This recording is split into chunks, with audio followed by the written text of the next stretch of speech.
Human rights are the basis of everything people cherish about the way of life. Without them, happiness is impossible because there is no personal security.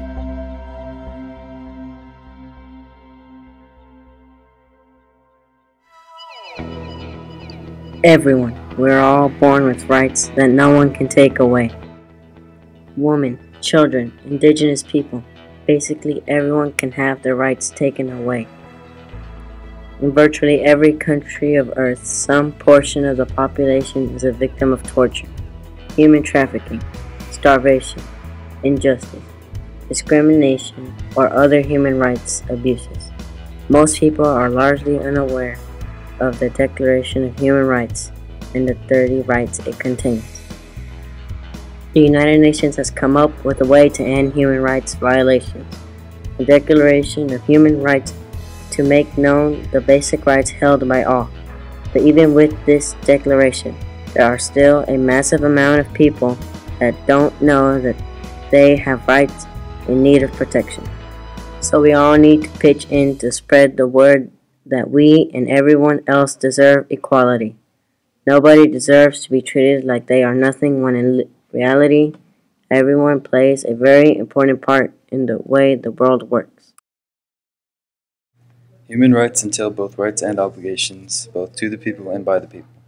Probably the biggest obligation that fits both of these categories is respecting the rights of everyone else. As early as 1997, for example, human rights conditions were reported to remain unchanged compared to previous years, or in some countries actually worsened around the world. In 1998, for example, the UN reported that even though over 100 governments had agreed to help outlaw some of the worst violations of rights, torture was still on the increase. Racism is a powerful idea and an enduring concept invented by society.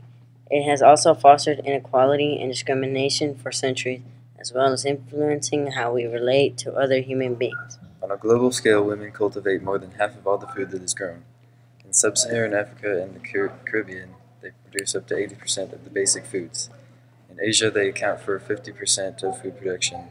In Latin America, they are mainly engaged in subsistence farming, horticulture, poultry raising, and small livestock. 24,000 children die each day due to poverty. Indigenous people are being driven out of their land by growing businesses and a growing population. So we all need to pitch in to spread the word that we and everyone else deserve equality. Nobody deserves to be treated like they are nothing when in reality everyone plays a very important part in the world works. Everyone is the same no matter what we look like, who we are, where we come from, or where we're going. We're all human beings who live on this earth, sharing our planet, our nations, our communities, our ways of life, and most importantly, our human rights.